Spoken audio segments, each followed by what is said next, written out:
This is The Fit Mess with Zach and Jeremy.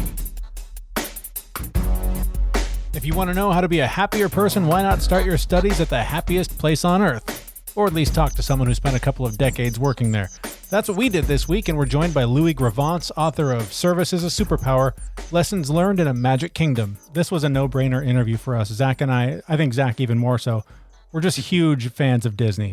My relationship with Disney is such a good example of my entire life. I didn't go to Disneyland until I was 25. I went there as part of my honeymoon because I've never enjoyed rides. And I always thought, why am I going to spend thousands of dollars to go somewhere where I'm essentially going to walk around and go, oh, look at all the people having fun. And the first time I went, again, on my honeymoon, was with my wife, went on a few rides. Some of them terrified me far more than they should have. And I'm embarrassed at this point because I've since gone back with you and with a lot of help from you, overcome a lot of those fears and gone on some, for me, big rides. But it's one of those things that I came to appreciate, even though I just dismissed it out of hand for the first quarter of my life and just went, that's not for me. Yeah. But once I said yes, I discovered this is magic. This is a place where if I could live here, I would. I love going to Disneyland. I love going to Disney World. No, I'm a big fan of Disney as well. I think so. On top of the fact that I really, really love thrill rides, so the bigger the roller coaster, I'm in. My dad, actually, who passed away almost 15 years ago, he took my sister and I to Disney World almost every year. So I just remember being super happy as a kid and with him. And that was, the combination of the two were just amazing for me. So now to this day, like I will take my daughter any day of the week, but whenever I'm in Orlando, if I'm there for business, I go to Disney World by myself. Like I love it that much. Has anyone ever looked at you weird? Like, come on, old man, where's your kid? No, everyone just assumes that my kid is somewhere. Right. They're off on some other kiddie ride while dad's off doing the big roller coasters. That's funny. So to talk to a guy who was a part of the inner circle that worked there for almost 30 years, who helped develop a lot of the programs that make Disney what it was. There's just so many lessons in this book that apply to your personal relationships, your professional relationships, your work in general, no matter what that looks like for you right now. We all have to work, most of us anyway. And there's a big difference between doing your job and doing it exceptionally from a customer service standpoint.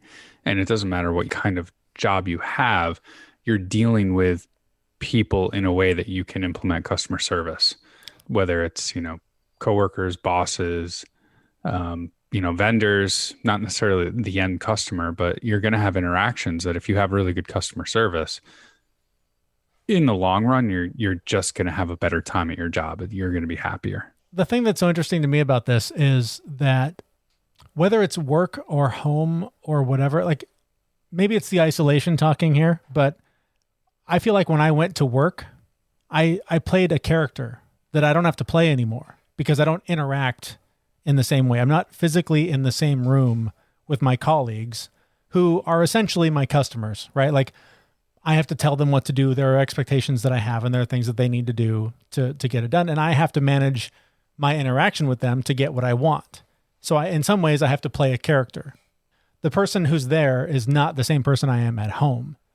So trying to transition to working from home, but like still being a dad at the same time, still being a husband at the same time.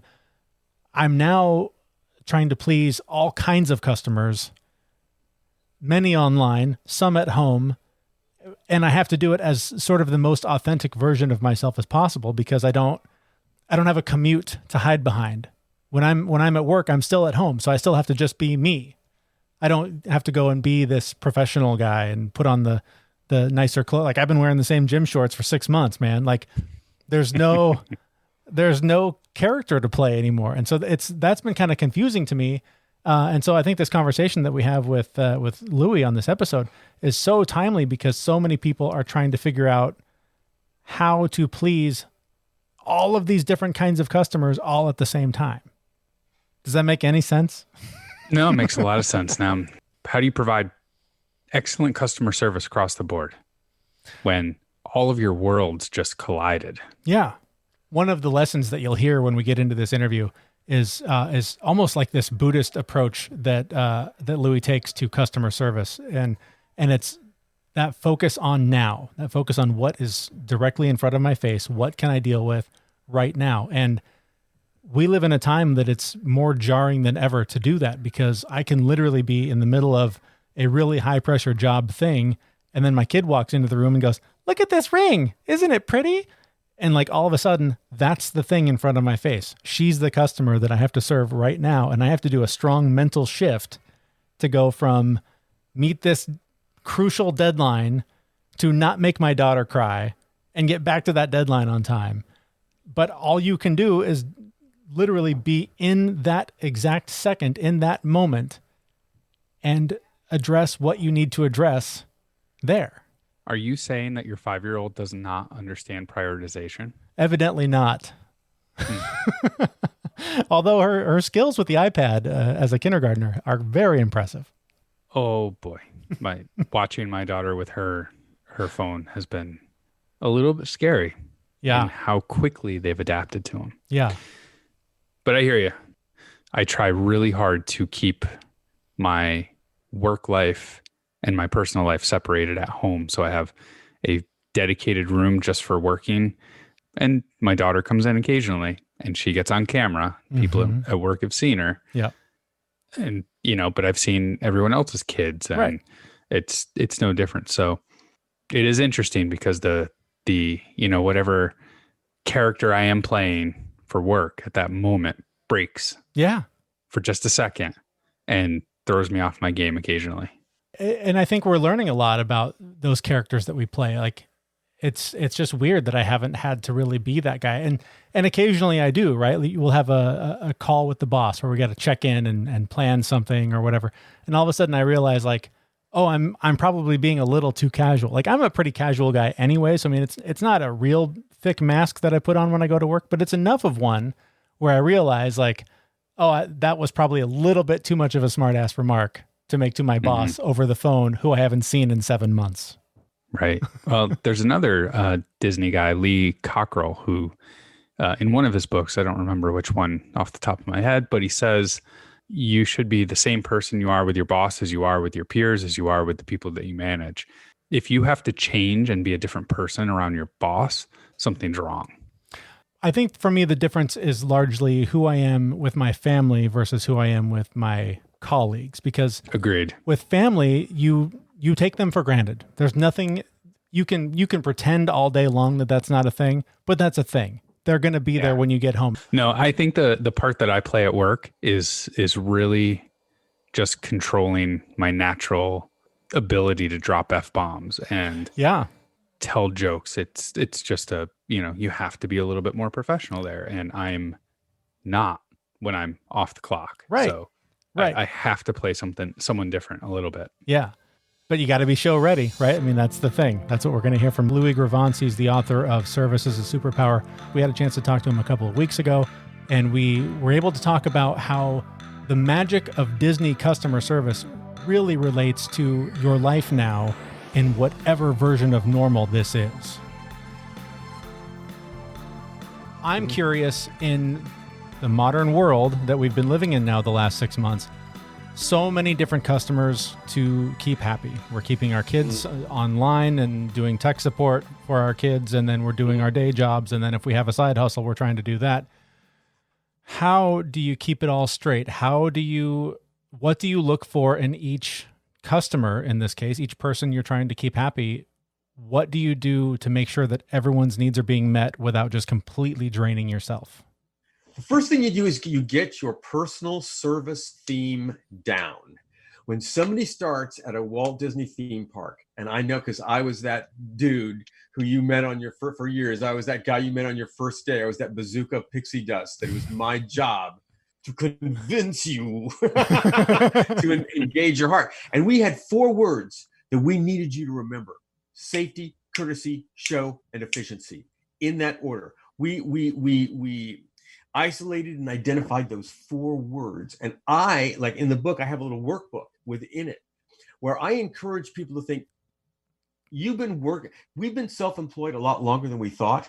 Even if we've been working for a company, we have personal brands, and we need to navigate our personal brands the same way that a big company does. And I thought to myself, all the times that a big company, I've worked with a big bank or financial institution or hospital, and we've worked out this sort of formula.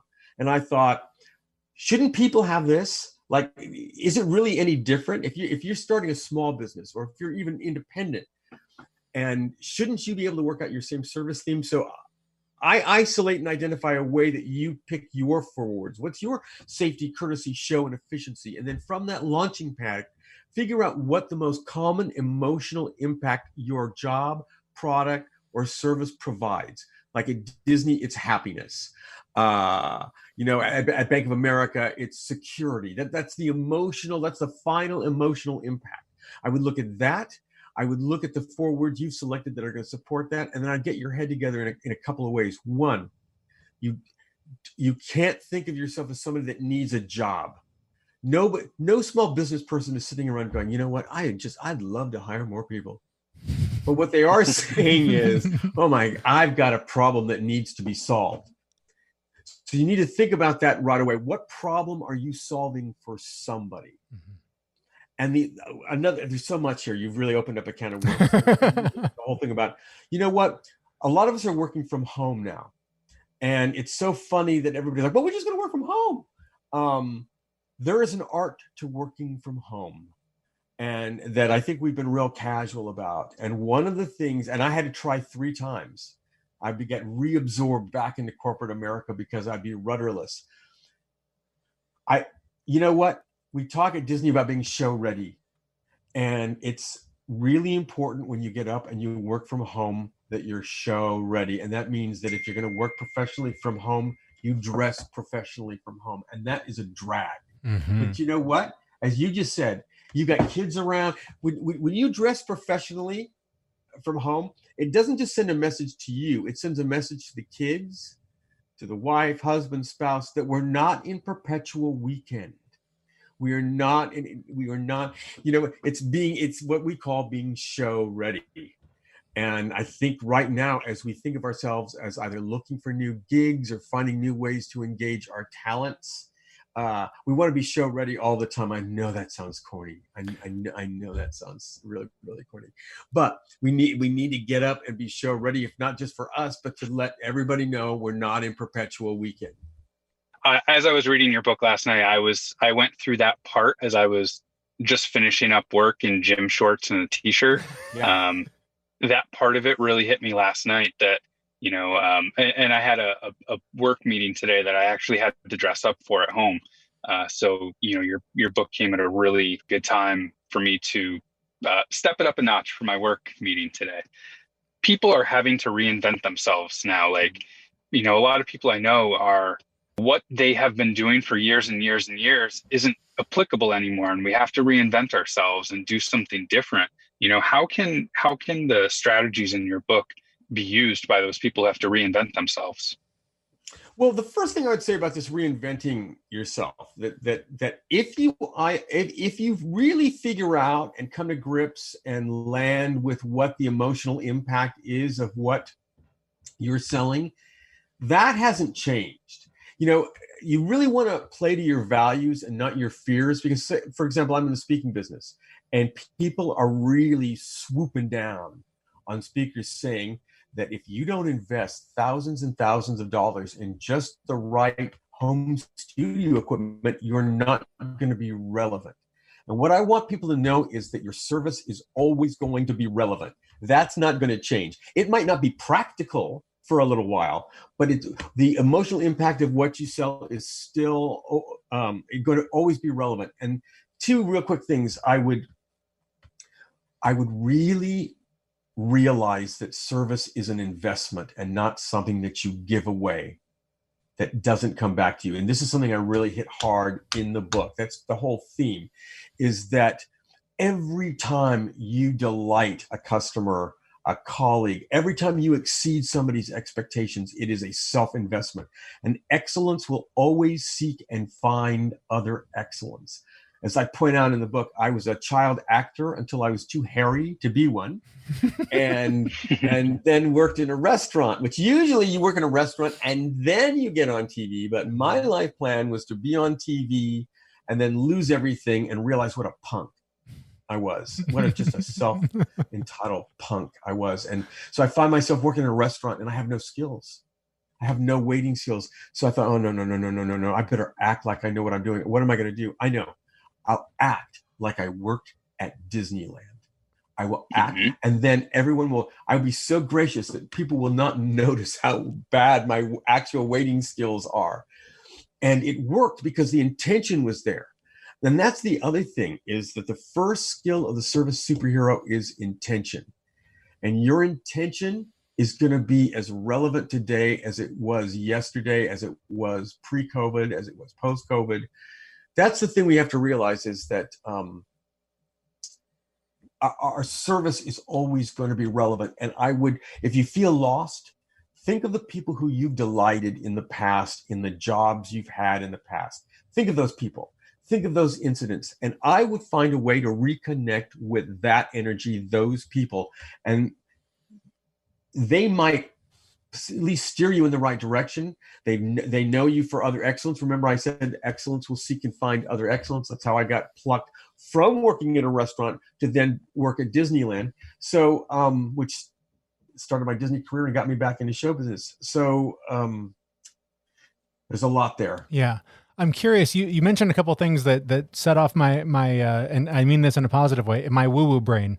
The idea of imagining yourself as a Disney performer in that waiter job.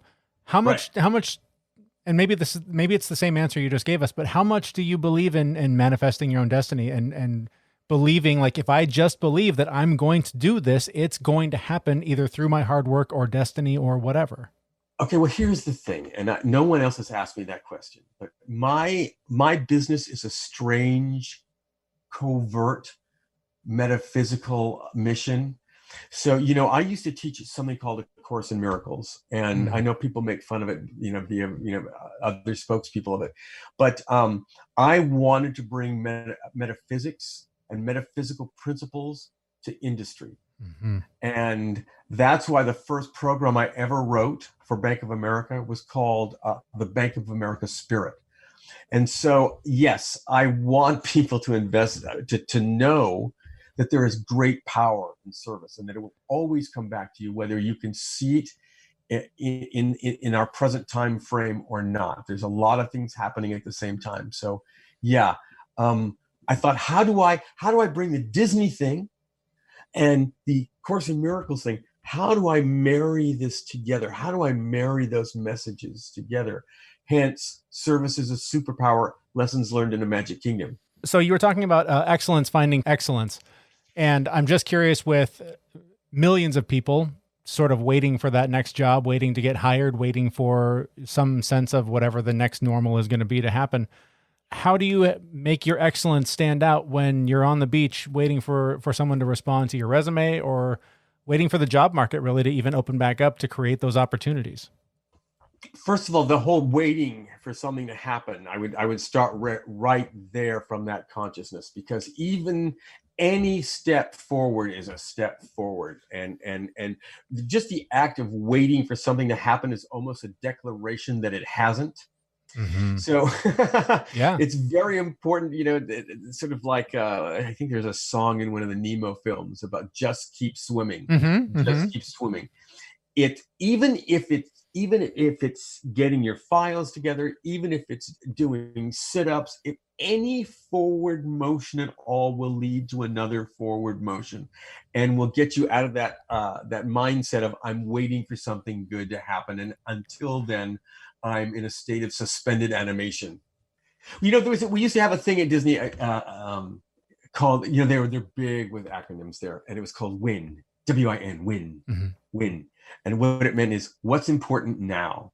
And I always tell people, when you're and I've been in this situation where I was completely overwhelmed.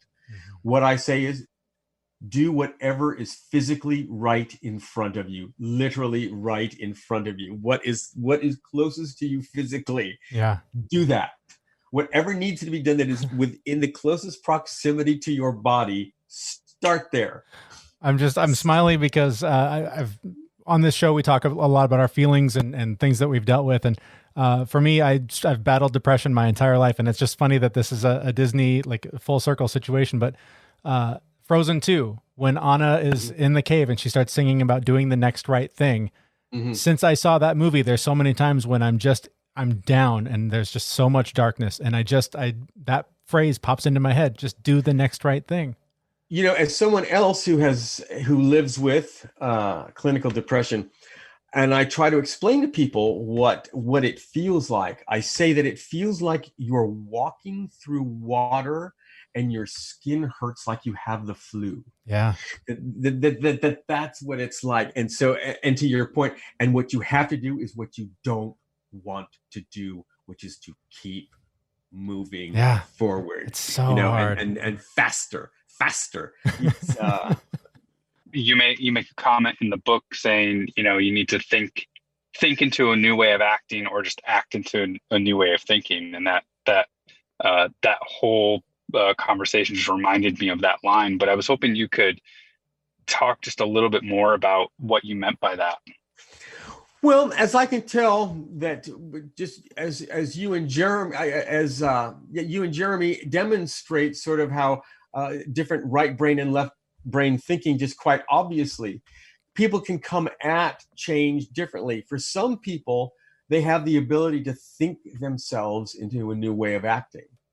For people like myself, I have to act my way into a new way of thinking. I have to act as if. I have to move forward as if. I know people that have a serene core that can think themselves into a new way of thinking. And if that is your strength, I try to mention ways in the book, things to focus on that will help you recenter. If you are that kind of person that works through your challenges that way, I try to offer some proven exercises for working through it that way. If you are like me and you have to act your way into a new way of thinking, I try to provide examples there. Which are you? Can you think your way into a new way of acting, or do you think you're somebody that acts themselves into a new way of thinking? I think it depends on what it is. For all of the things that I've done over the last 20 years, if it's somewhat related to that, if it's something that requires a similar mindset or a similar thinking pattern, I can think my way into that. If it's something that is, just to be fully blunt and transparent, like I've never really interviewed people. So this is me acting into a different way of thinking. Right. When we started doing these interviews, I couldn't prepare myself. I couldn't think my way into a conversation. And so I just had to jump in and act like I knew what I was doing, when in the beginning, it was very apparent I didn't. And as we've gone on, it's gotten better. But for me, it depends very much on the situation. You know what? Because I think that we, as it says in A Course in Miracles, we learn what we teach. For example, I appear very carefree on stage. I appear very, very, very, very comfortable on stage with my message. Very few people know how often I throw up. And I've been in show business since I was a small boy. Wow. And I've learned to not even fight it anymore. If it's going to be one of those and I can feel it, I can fight it, or I can let it go. And once I am pushed out on stage and begin the actual process of the demonstration of my message, I feel totally at ease, and it's the most comfortable I am on the entire business trip. But leading up to it is sheer hell every single time, because I too, I can hear sometimes I can hear my dad's voice. I remember when I started getting successful at this, bless my father, he's no longer with us. And I was just sort of explaining, what I talked about, what I did. And he found out how much speakers get paid. And because he asked me, of course, he just asked me how much I got for something. And I told him, and he says to me, "What in God's name could you possibly talk about for an hour that somebody would pay you that kind of money? And so sometimes I hear that, like the hour before, I think like, well, like, am I like the Wizard of Oz? Am I like some sort of fraud kind of thing? Yeah. So I actually have to hear myself even though I've done it hundreds, thousands of times. That's amazing. So sometimes I will tell somebody, I can tell that a vice president that's going to go on after me is very, very, very, very nervous. And they've seen my demo tape and they're real nervous about the whole thing. And some people get and I know that especially if you haven't done it before, and I will share with them, just about 90 minutes ago, I was completely heaving in my hotel shower. I just want you to know that. And they will go, thank you for telling me that. No, really, honest to God, thank you for telling me that. That's awesome. So I don't always offer that, but there are times when I just go, you want to know the truth? Yeah, absolutely. We're all faking it till we making it here a little bit, Yeah, it's so true for me too. Even doing this show, Zach was very much the one that thought us into doing this, and I kept going, well, who are we? We don't have a thing on the wall that says we learned all this stuff in psychology class. We're a couple of guys that have experimented with some different things and they've worked or failed, and sure, I guess we could talk about that. And it wasn't until we turned on the mics and I just had to do it to feel what it was. And now it's interesting because so often I always try and, you always hear the question of who's your audience when you're trying to figure out how to market something or whatever. And I'm always we call that Guestology. That's what Disney calls Guestology. There you go. And I don't call it that because it's not my copyrighted phrase. But so often I'm literally talking to myself because I know that internally I know what works for me. And I need to sort of say it out loud to hear it in my own ears and go, that's good advice. I should follow that advice. And so that really steers a lot of our interactions on this show. What we used to say at Disney, that our restaurants tell stories, the attractions tell stories, the garbage cans help to tell a story. Everything helps to tell a story. Everything's sort of a moving narrative that we would engage the employees that we called cast members to join. And so what I try to get people to think of is that you are a living narrative, just like a company is, just the way a company sees itself, as the hero of this narrative, or as a participant in this narrative. I encourage people to think of themselves. There's a great book now, not written by me, called The Story Brand. And what it basically says is, right now, and this is a good way to think, no matter what service industry you're in, you're basically following one script. And this is the script. Your customer is Luke Skywalker and you are Yoda. Bam. Done. Yeah. So no matter, this is his contention. Yeah. That no matter what you're providing, no matter what you're serving up or making, your customer has a need. They aren't going to be able to fill that need without your guidance, and then whether they have a happy ending or an unhappy ending is largely up to them. But in the structure of the story, you are the guide. Your service is part of guidance. Your product is helping somebody do something. So his contention is, they're Luke Skywalker and you are Yoda, period. That's awesome. It seems simplistic, but I mean, it's a curious thing to ponder. Well, again, we're huge Star Wars fans, so that, you're pushing all the right buttons. You've got us pegged for sure. I now am going to walk around calling myself Yoda for at least a couple of months, just based on that. But we all are basically, we are the connection between what a customer wants. We're the conduit one way or another. So I understand the analogy. Definitely. From the book, give us a couple of takeaways that the person who's out there hearing this interview, looking for just sort of that next big thing, looking to either get that promotion, get that job, just get through the day without pulling their hair out. What are some sort of key takeaways that folks can take from this conversation?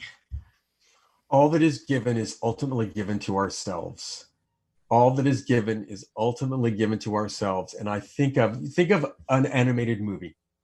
an animated, like, there's like a one drawing, one cell, one drawing, one frame of an animated movie. And think about how many hundreds of people and thousands and thousands of dollars go into making that one frame. And you look at that one frame and you go, oh yeah, well, that's very pretty, but it doesn't tell a story. Mm-hmm. You have to see 24 of those frames go past your eye a second to see movement, to see narrative, to see the heart, to find the emotion in it. The same is true with our service moments. When we just look at one piece of our job, one piece of our task of our job, that's like looking at just one frame. We got to step back and take a look at our service moments 24 a second. You know what I mean? Mm-hmm. We need to step back and get a perspective of them so that we too can see that one step at a time. We couldn't really see the movement we were making, but you step back, and just as drawings in an animated film, one leads to the next, to the next, to the next, and perspective shows movement and declares life, so to speak. This might be shooting too far, but I've watched a ton of documentaries about Walt Disney, about the development of the various parks.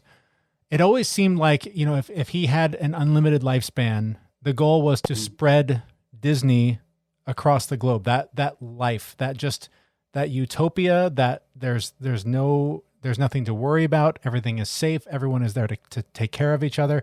There was just a real sense of unity that I saw in those documentaries. I mean, just from the inside, I'm curious, is that something? Okay, there was a pivotal moment, and that was the World's Fair, the 1964-65 World's Fair, where Walt Disney thought that maybe his entertainment, you know, the parks and that kind of thing would be thought of as hokey. Mm-hmm. But once he got involved with the World's Fair and saw how other cultures reacted to the product, and he saw that you could get other corporations to pay for your rides. Mm-hmm. That's the trick. You know, he this sort of dream was married, and I don't know that he thought of spreading Disney in sort of a cult-like thing, but the way of bringing excellence in entertainment, the finest in entertainment, and that Disney quality and standard. And remember, he felt very strongly about our country, so he saw Disneyfication and Americanization is almost one and the same. So that had a huge impact on had he lived much longer. That's how Epcot was born. Mm-hmm. Was because of that experience. Yeah. And yes, I definitely, you know, he wrote letters about how the internet was going to work. The year that he died, he had already been spoken to by people about how you were going to be able to simultaneously speak to the world and how people were going to be interactive. So yes, he was quite a visionary. It's amazing. One last question. Is there any Disney secret, something you saw from the inside that would be mind-blowing to somebody who's a big Disney fan? I think people would really be surprised if they actually saw the underground underneath the Magic Kingdom. And they do let people see just a piece of it, you know, on certain business programs. But once you get really down into these sort of massive halls underground underneath the Magic Kingdom, and you're dodging service vehicles on one side and character performers drinking slushies, you know, there's Cinderella with just like, you know, her sort of bloomers, right, you know, walking down there with Starbucks. The sheer surreal, there's two things. There's sheer surreal moment of that, and the other thing is, if you ever have the opportunity to be in the parks when all the lights are on and nobody else is there, mm-hmm. That's a very hard thing to explain to somebody what that's like to take in with just you. When Zach and I went, when Star Wars opened, the Star Wars Land opened in California, we went, and we were one of the first people that went. And it was one of those things where in the morning they're ushering us through the park to get in the queue. And it was eerie how it was just empty, but like beautiful at the same time. It's so hard to describe that feeling of. It is eerie. It is. And you know what? I went to the Grand Floridian the other day to tape a message for a group I'm going to speak to. And only people working there were visible, and the music was playing, and not a soul could be seen in the entire grand lobby of the Grand Floridian. And it was so much like The Shining. It was sort of like Disney's The Shining. It's truly remarkable. That's amazing. Your enthusiasm is infectious. Your message is amazing. Thank you so much for spending so much time with us. I hope we get a chance to do it again. Yeah, you guys are great. Thanks for what you're doing.